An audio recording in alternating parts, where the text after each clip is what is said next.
Om Namo Bhagavate Ramakrishnaya. Om. Salutations to Bhagavan Ramakrishna.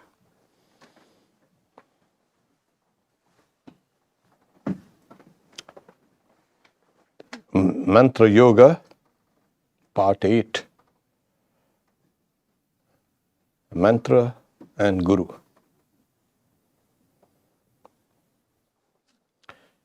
Every soul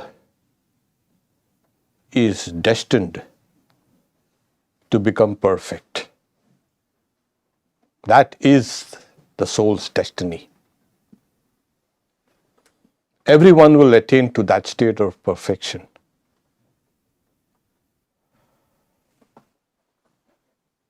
Whatever we are now is a result of what we have done in the past.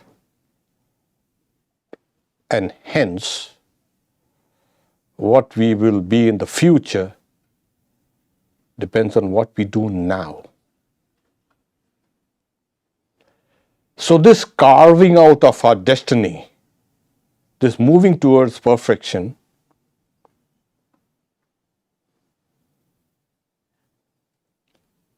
does not preclude help from outside.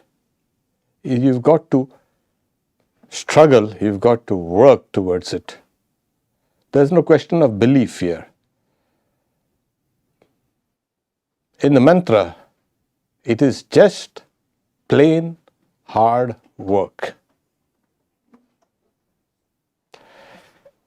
So the help that we receive from outside is in the form of a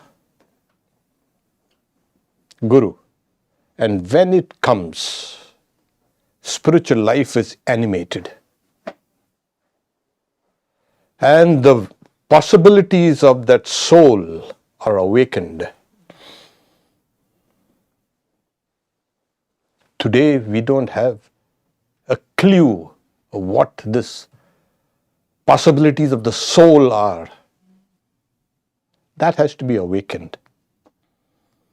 And the person from whom this initial impulse comes is called a guru. And the person who receives it is called the disciple, student, or shishya, guru and shishya. Now,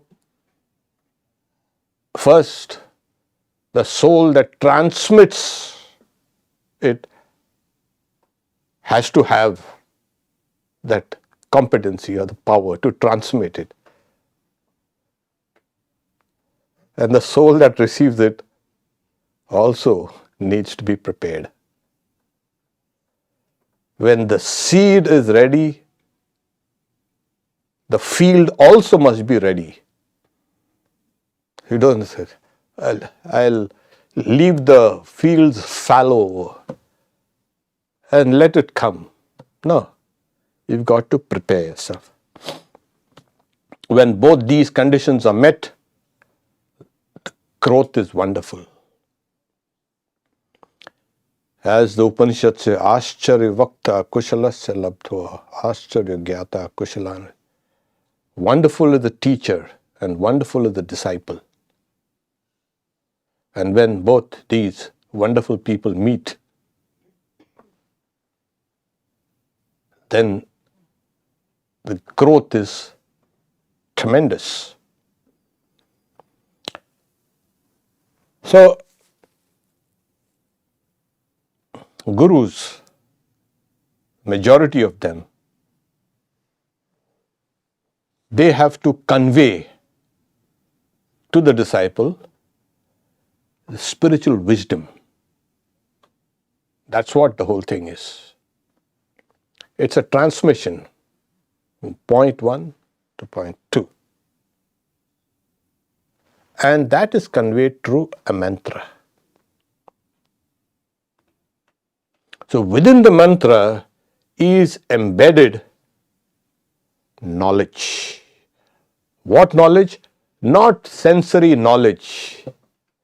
And we make a big show out of all the sensory knowledge that we have. The sensory knowledge is delusive.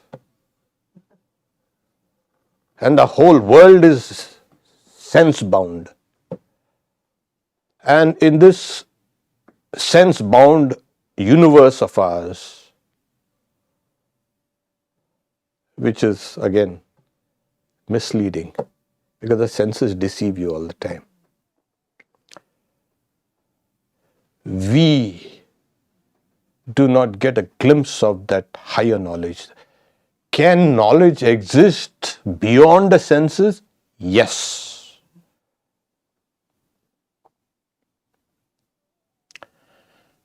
So the mantra awakens this super sensory knowledge or super conscious knowledge within the person. It is technically it's called Atindriya Jnana. So all spirituality is speaking of something which the senses cannot apprehend. And we have people saying, can you see this or can you see that? No, you cannot. You are still sense bound. You are still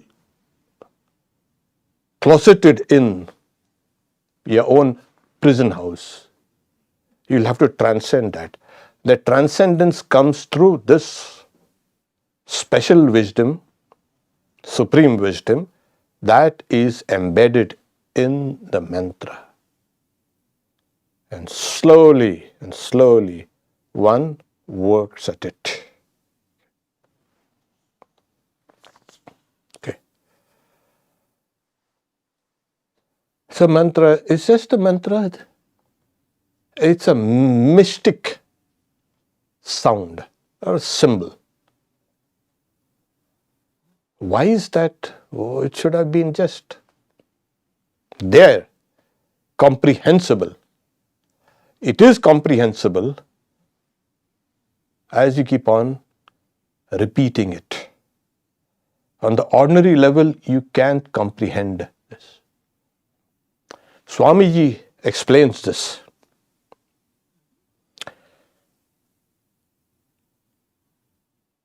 These mantras or word symbols have evolved out of the deepest realization of the sages. They express as clearly as possible a certain aspect of that transcendental vision. That's why we have a symbol, a sound symbol, which is just like cling and kring and what's that, all these things. They are not words that give you any kind of credible meaning. Like you say, apple. Yes.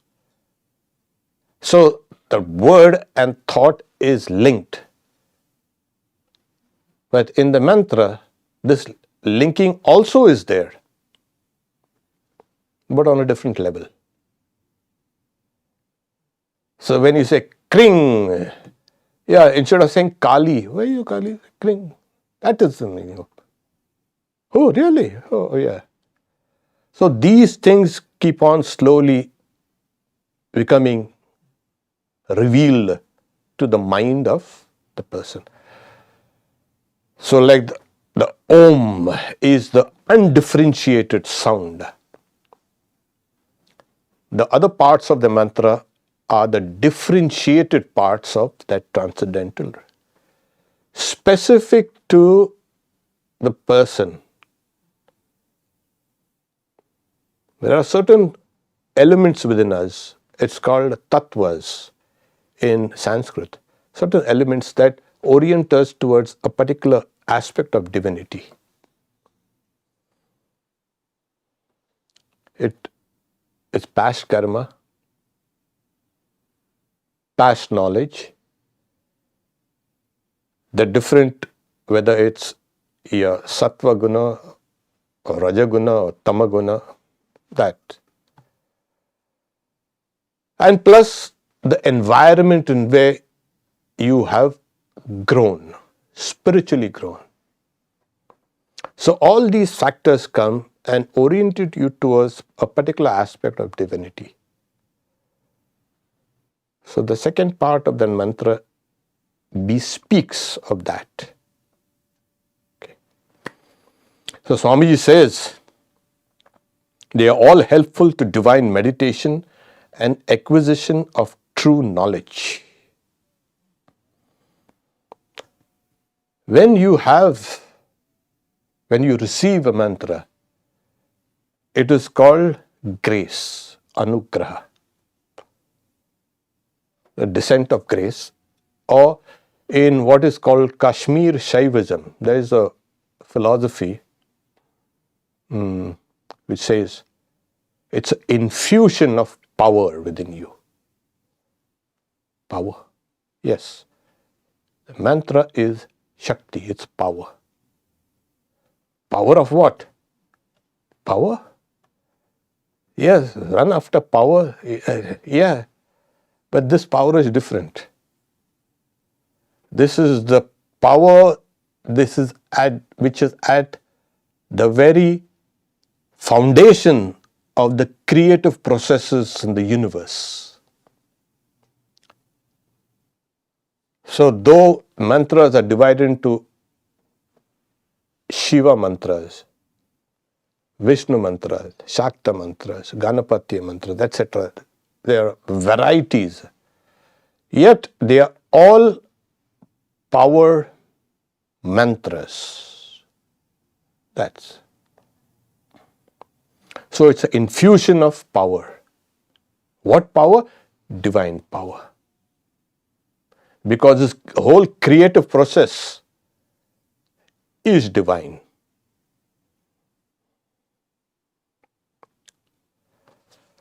So this mystic syllable, a sound syllable that is given to the disciple by the Guru. Okay. First the Guru has to manifest that within the self. Can we get all this spirituality by reading books? You can read all the books. You will get nothing. You may speak wonderfully of religion, but it's just shallow. The seed has to be a living seed from one soul to another. Okay. Each mantra has 3 levels. Not only the mantra, everything in the universe has 3 levels. The causal, the subtle, and the physical, the gross. Everywhere. It may seem simplistic. Yeah, it is simplistic. The universe has these 3 levels.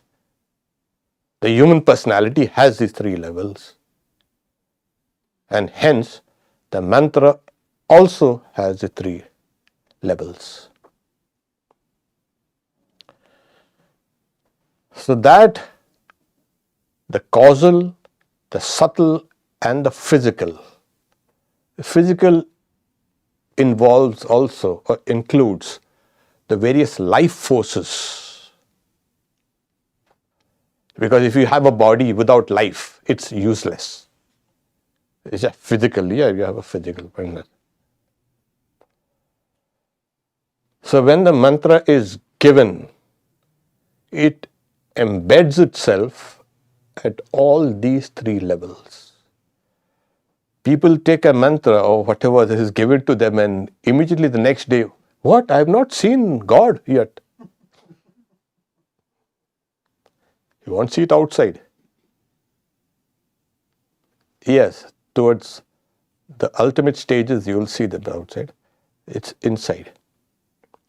It is undertaking a transformative process. Your personality at its very root is being transformed.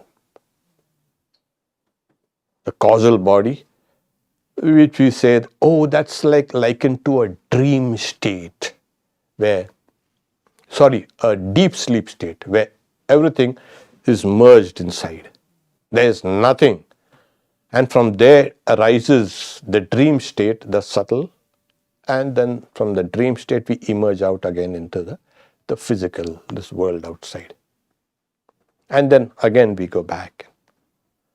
So as we repeat this mantra, it's a transformative process. You may not be aware of it working within the deeper layers of the mind and the personality. Not only mind, even beyond the mind.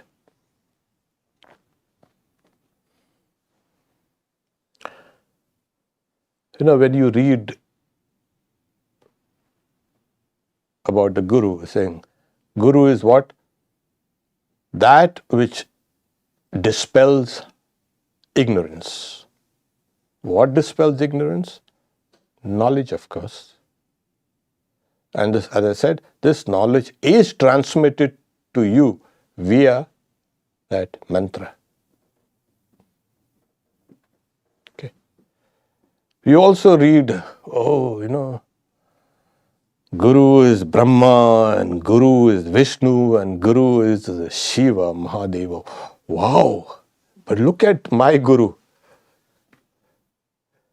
A human being. Okay. Yeah. Why should I worship a human being?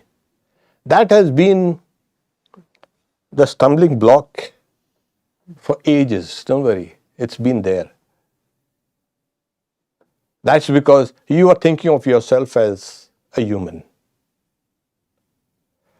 So when the Guru is Brahma, the creator God, Vishnu, the sustainer God, and Shiva, Mahadeva, the God that sends everybody packing. If the Guru is like that, the disciple also is like that. If you can get this idea embedded, then you will say. And because we operate in a transactional world, the Guru comes like this.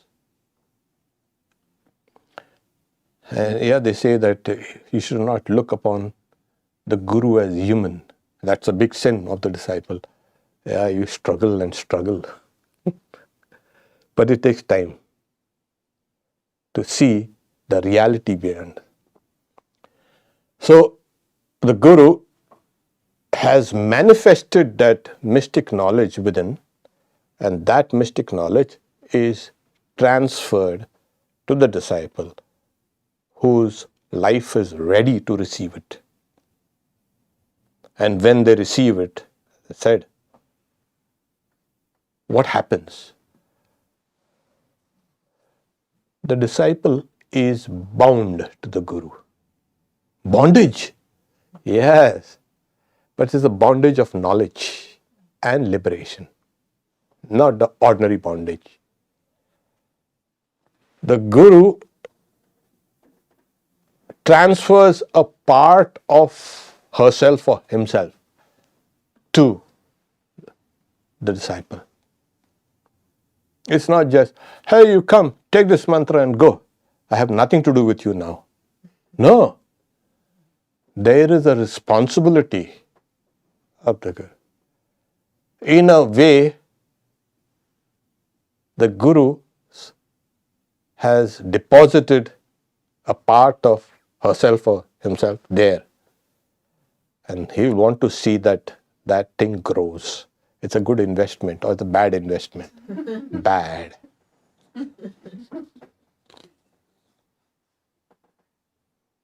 And if it's a bad investment, the Guru will come with maybe something like, hey, get going, do something about it. Yeah. He will persuade you, try to inspire you. So this is a process. The Guru also takes a little of the disciple's karma, because it's not just a one-way street, it's a two-way street. The Guru gives something and here he takes. Why is that? This is to firmly plant in the disciple's mind that seed, and that seed needs to be firmly put in the ground of the mind. And so the Guru takes a part of the disciple's karma. So again, they are linked.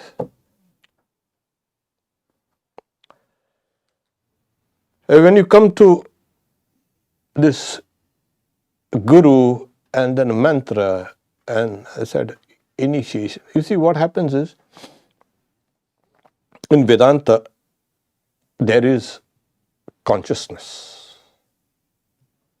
There is a subjective consciousness and there's an objective consciousness. The subject and the object. And what joins them is knowledge. If you don't know, it can never be that. The subjective consciousness is called a knower. The objective consciousness is called a known. And what joins between them is the knower, knowledge, and the known.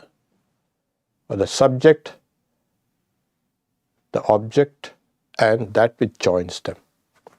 I won't go into the technical details. It's called Prama. Pramana is valid knowledge. So, the mantra has all the three aspects within it.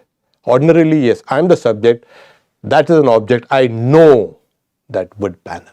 Yeah. Everything has got these three factors. Everything. Every perception, every thought, every feeling, every word has these three.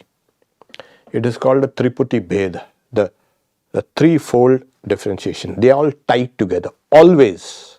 The subject is tied to the object and through cognition or to knowledge. It's there, inevitable with everything. This also is true in the mantra. There is a subjective consciousness within the mantra. There is an objective consciousness within the mantra and the process of knowing. So as we keep on repeating it, this consciousness starts unraveling. First is you know the mantra as objective. Yes. And you know that your knowledge is growing. And as it grows, you know it also. And here, I am the knower. So ordinarily the subject, the object and the process of knowledge is being unraveled within the mantra as one keeps on repeating it over and over and over and over. How many times? Depends on you, the subjective consciousness, whether.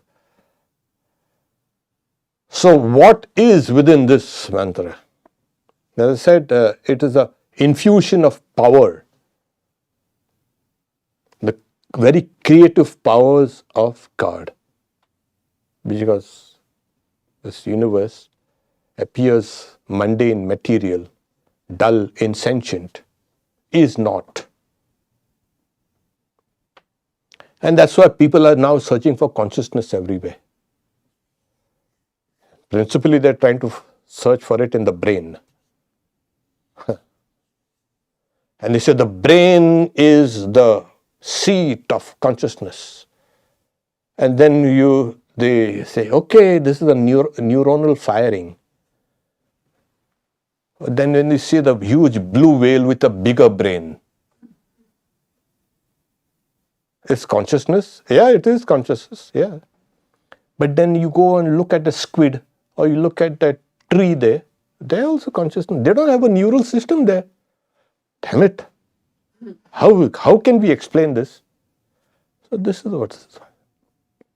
We want a neural system, we want nerves, we want neurons firing, and we'll map them and say this is consciousness. It isn't. Consciousness can function, it functions in a cell. There are no neurons there, but the cell is very intelligent. You noticed? It's doing stuff which you don't even dream about. Then there are more cells in us than all the stars in the Milky Way and all the sand, grains of sand. And all of them are intelligent, all of them are conscious. Yes. So what happened to your brain? It's there also, don't worry. So this consciousness, as we keep on repeating this mantra over and over and over again, it starts manifesting. You will see the mantra consciousness which is there within you now, also outside in this external world. And also, how many types of consciousnesses are there? No, Vedanta is very clear. We don't want too many things. We go in for one. It's one. And not even one. They say it's non-dual. And so there's one consciousness that appears to be divided.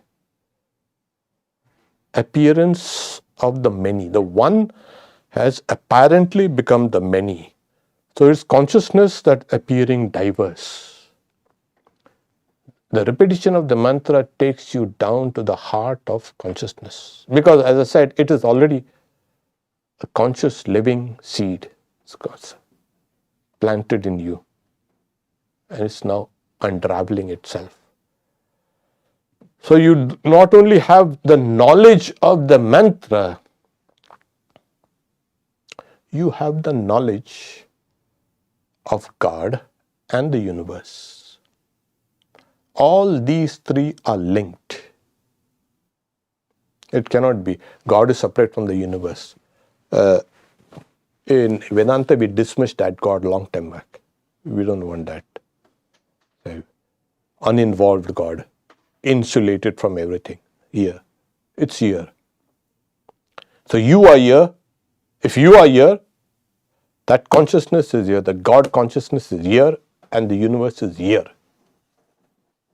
So primarily now, you and your world and you're seeking God, it's all here within. So that's a microcosm.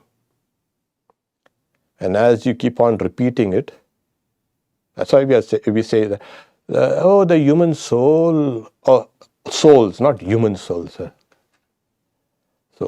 are a part of that universal consciousness.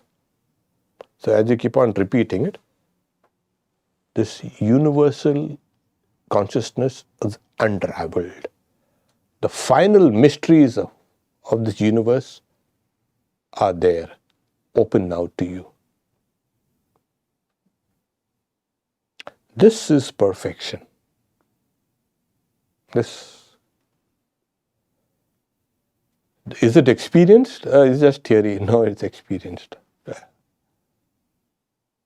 You'll see the mantra vibrating not only in your physical body, in your subtle body, in your causal body, in your very soul. And you'll see the whole universe vibrating along with it. This has been experienced. So, the Guru gives the seed, the mantra, and slowly the disciple keeps on. As Swamiji says, this has This is the result of the deepest meditation of the sages, the deepest realizations. So it's not an arbitrary sound. Let's give this guy another kind of funny sounding mantra or a sweet sounding mantra. No.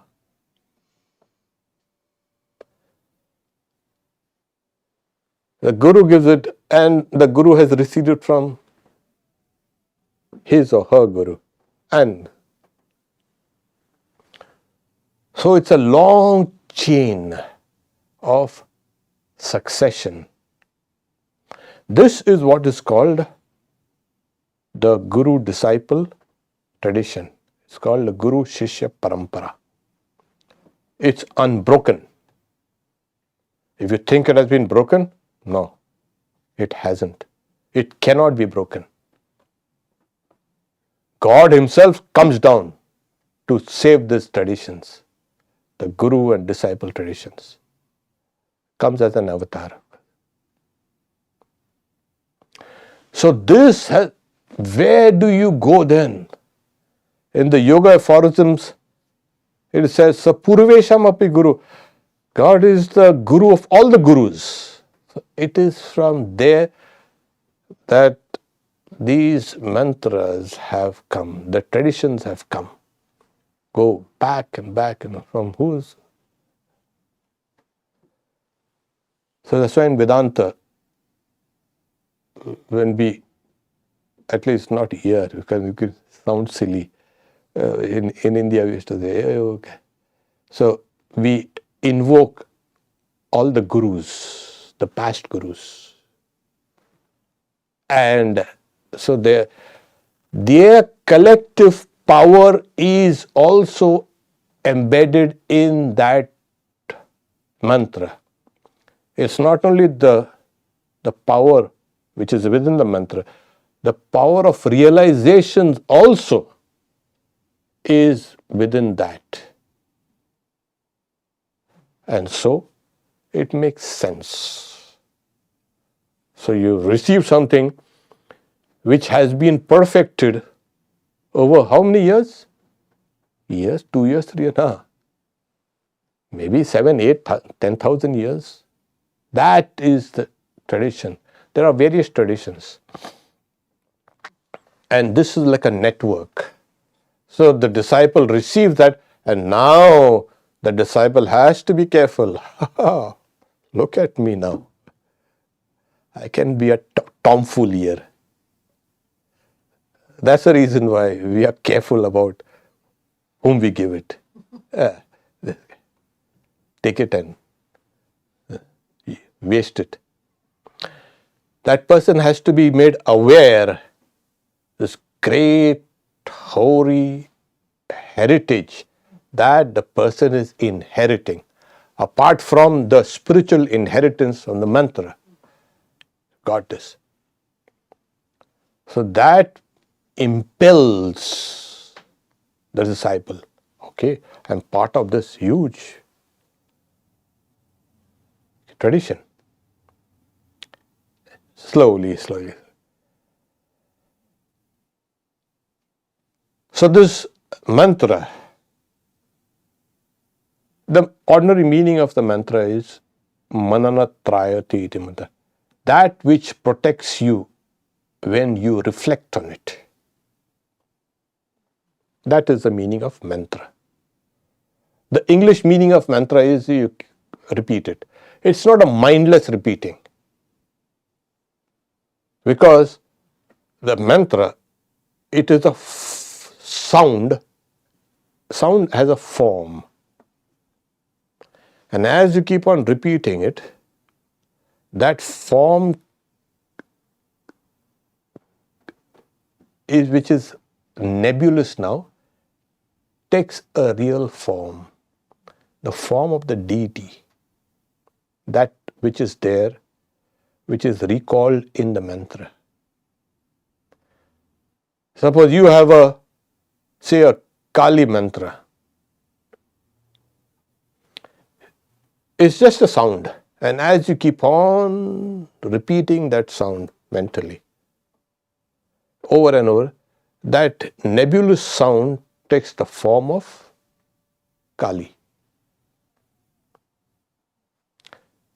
And then that sound and that Kali then merges into Kali's higher aspect, which is the absolute or the transcendental.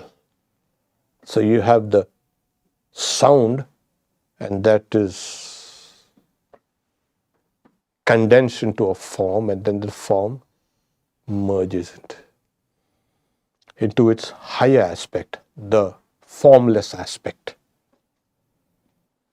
So the mantra gives you realization at all levels. And what happens there? Sri Ramakrishna says, at one point of time, the mantra becomes awakened, and then the mantra stops. It doesn't stop. It is vibrating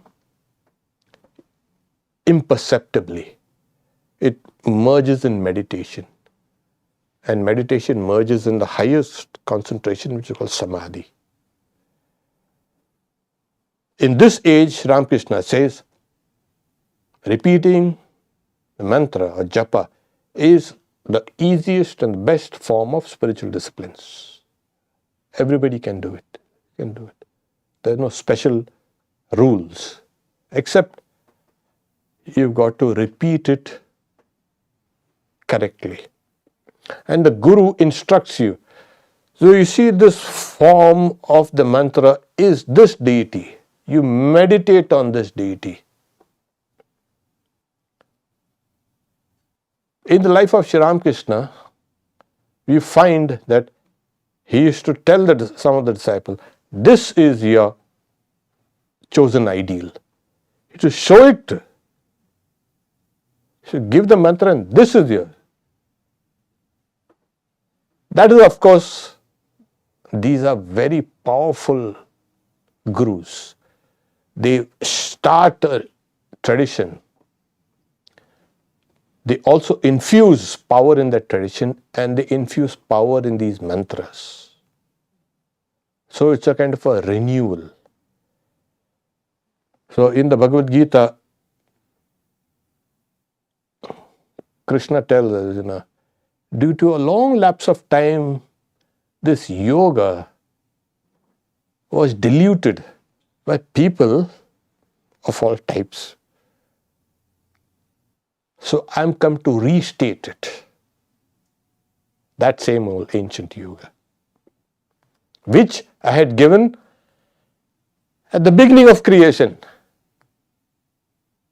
So we think creation is, there is something called a quantum fluctuation, and there's a quantum expansion, and this and that, and yes, of course there is. And it's just another bubble in the many bubbles of this ocean of Brahman.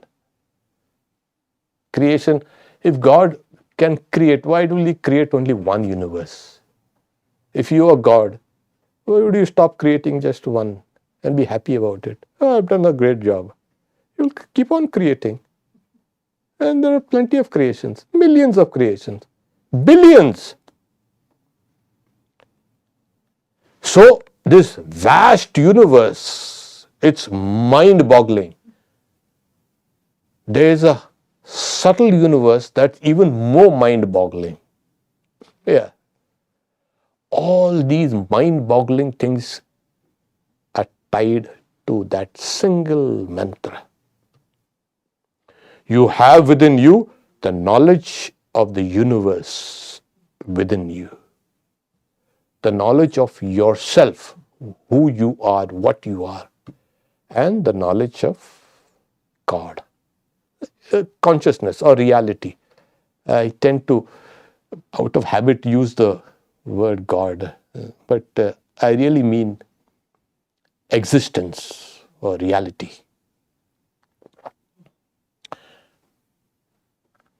This is the culmination, the perfection that the Guru gives to the disciple. Is it this perfection to be, isn't it there within the disciple? Yes, it is there. but it is dormant. That it's like you're not aware of it. The Guru comes and through this instructions and the path makes you aware of this. And then you keep on perfecting yourself. Then what happens? What happens? You gain perfection. And then the disciple becomes a guru. In turn, and then it starts over and over. I remember my guru. He was so loving. I used to ask such stupid questions, and I still remember. Now on, I cringe when I still remember some of those. What? How stupid could I have been? And he was so patient, and so loving. And so gurus are like that. They love you, and they want to see the best for you. So it's not just, oh, it's my spiritual duty, I have to give it. No, it's love also. So the mantra itself, the perfection and all these things are awakened that great love. Sri Ramakrishna, one time, he was suffering from cancer. He cannot speak, and one time, nobody had come the entire day. Then he asked, what happened? No one has come. So here it is. So they wait for the right disciple to come. Of course, there are books, so many books written about, oh, the disciple should seek the guru. No.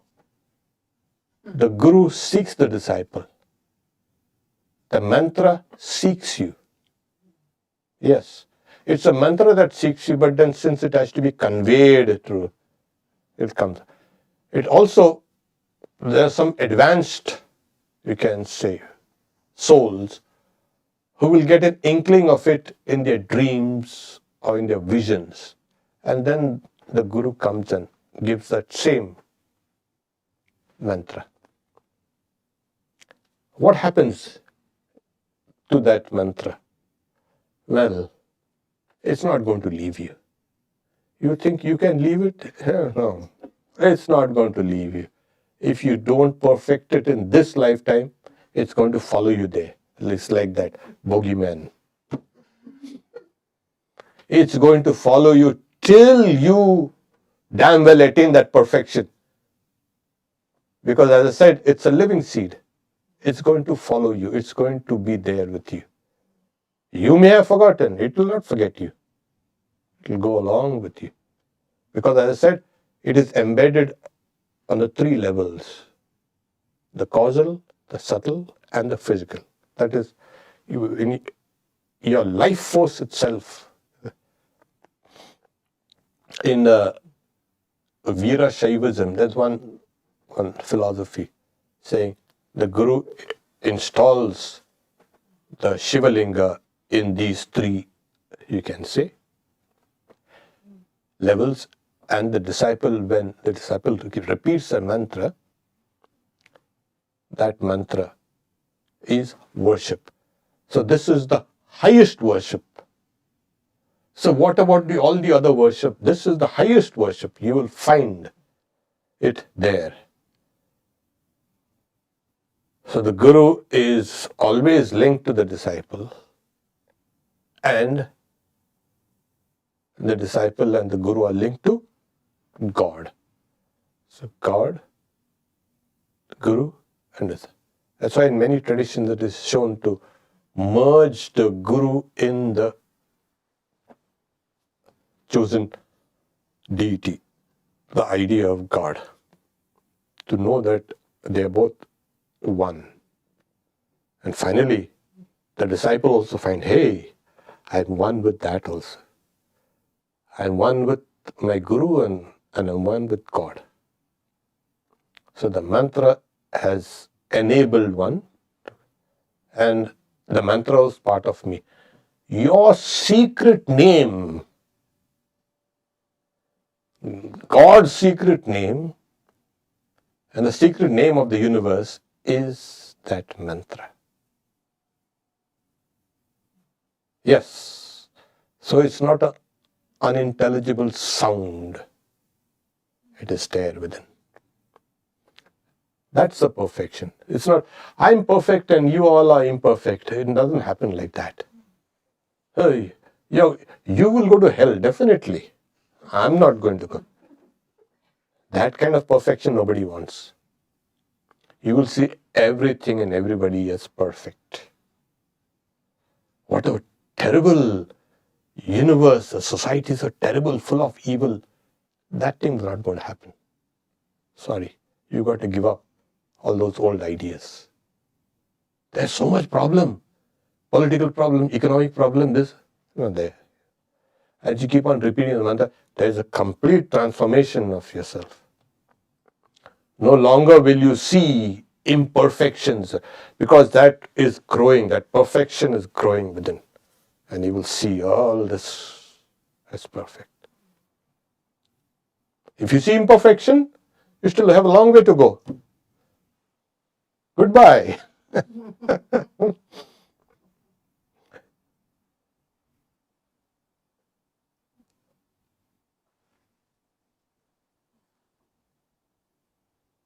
When the disciple becomes part of the guru and the whole tradition. So, again, there's an act of, you can say, again, from the guru standpoint or the tradition standpoint, that has to, bring as many people as possible towards perfection. I'll stop here for now, for today. The next Friday's mantra yoga will be mantra and pranayama, because we have some real crazy ideas about what is pranayama. So I want to disabuse people of that first, and then put this whole thing into correct perspective. What exactly is pranayama? Okay, so breath work. It's not breath work. You can name it like that, but so we have Sunday struggle and spirituality, 10 a.m. on Sunday, then followed by a QA. We also have Ram Nam. Devotional group singing. Raka will sing and we will sing all together at 4 p.m. So come along. You can sing your heart out. We have also mother's children. Sunday school at 9:50 a.m. So mother's children are they are having a kind of a drive for clothes, etc., for foster children in foster homes. We've got to think of others. We're trying to ingrain into them that idea of social responsibility. So that's for today. And please go to our website, to the calendar, to find out our schedule for the week, etc. Okay, there is no questions, only gracias. Om Shanti Shanti Shanti Harihi Om Tat Sat Shri Ram Krishna Arpanamastu.